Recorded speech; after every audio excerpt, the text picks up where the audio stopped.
মুহাম্মদুর রাসূলুল্লাহ সাল্লাল্লাহু আলাইহি ওয়াসাল্লাম হিজরত করে গেছেন মদিনায়। শুরু দুইটা বাচ্চা হুজুর আকরাম সাল্লাল্লাহু আলাইহি ওয়াসাল্লামের সামনে আসছে, আয়েশা সাক্ষাৎ করছে, সালাম দিছে। সালাম দিয়ে হুজুরের কাছে বসে, হুজুর বাড়ি কই? ছোটো বাচ্চা তো কথা হয় না। আমরা যেমন বিভিন্ন মাহফিলে গেলে সবাই আমাদের খুব ইজ্জত করে, সম্মান করে, এরকম ছোট বাচ্চারা এসে সামনে, হুজুর কোথায় গেলে, ঠিক না? আল্লাহ নবীর জিজ্ঞেস করতেছে হুজুর বাড়ি কো? আল্লাহ নবীকে বাড়ি মক্কা। তো মক্কা থেকে মদিনায় কি লেগে এলেন? ছোট বাচ্চা তো। রাসূল সাল্লাল্লাহু আলাইহি ওয়াসাল্লাম কয়, মক্কার মানুষ আমার উপর নির্যাতন করছে, তোমাদের মদিনার মানুষ আমাকে মহব্বত করছে, আশ্রয় দিছে, জায়গা দিছে, এই জন্য আমি মদিনায় আসছি। হঠাৎ করে বাচ্চাগুলি জিজ্ঞেস করে, হুজুর আপনাকে যে মক্কায় নির্যাতন করছিল তাদের মধ্যে সবচাইতে বেশি নির্যাতন কেডা করছে? সুবহানাল্লাহ এখন বলা লাগবে না, সকালে নাস্তার পরে কইেন। যখন এই কথা কইছে, বলার সাথে সাথে আল্লাহর নবী কয়, আবু জাহেল। কেডা? আবু জাহেল। তারা দুইজন ভাই, একজনের নাম হলো মাস, আরেকজনের নাম মুআফিজ। আল্লাহ নবীর দরবার থেকে উঠতে যাওয়ার সময় এক ভাই আরেক ভাইরে কয়, ভাই যদি কোনোদিন ইসলামের যুদ্ধ হয় আর আবু জাহেল যদি ইসলামের বিরুদ্ধে যুদ্ধ করতে আসে, তাহলে আজকাল দুইজন নিয়ত করে রাখো, আবু জাহেলরে আমরা দুইজন হত্যা করব।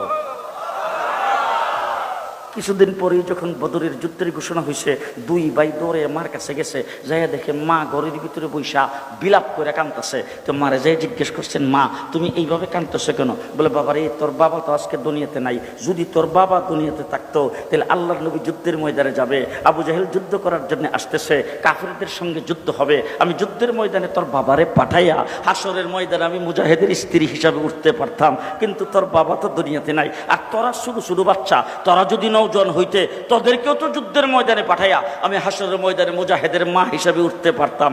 আহা, তোরাও তো নওজোয়ান না, আমি কি দিয়ে যুদ্ধের ময়দানে সাহায্য করব? এই জন্য আমার বুক ফাটা কান্না আসতেছে। দুইটা বাচ্চা মায়ের চোখের পানি মুছে দিয়ে মাকে ডাক দিয়ে বলে, মা আমরা আল্লাহ নবীর দরবার থেকে যুদ্ধের ঘোষণা শুনে আসছি, আমরা দুই ভাই যুদ্ধে যাব।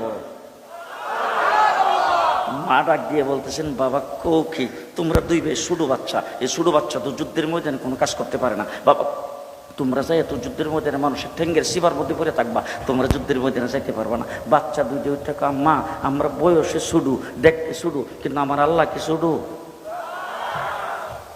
অনুমতি দেওয়ার মালিক আপনি, অনুমতি দেন, যুদ্ধের ময়দানে গেলে শক্তি দেওয়ার মালিক আল্লাহ। এই কথা কইছে, মা খুশি হয়ে তাদের দুইজনকে বিদায় করে দিছে। আল্লাহ নবীর দরবারে মসজিদে নবীর সামনে যখন গেছে, দেখে যে কানা খোরা আতুল লোলা সুডু বাচ্চারা লাফাইতে যুদ্ধের ময়দানে যাওয়ার জন্য সেখানে যে উপস্থিত হয়েছে। আল্লাহ নবীকে সব বনাশ হয়েছে রি, এরকম ডালাওভাবে তো যুদ্ধের ময়দানে নেওয়া যাবে না। কথা বুঝলেন না? এটা তো যুদ্ধের ময়দান, এ তো মসজিদের ভিতরে বৈশাখ তসবিহ জফা না, যুদ্ধের ময়দান।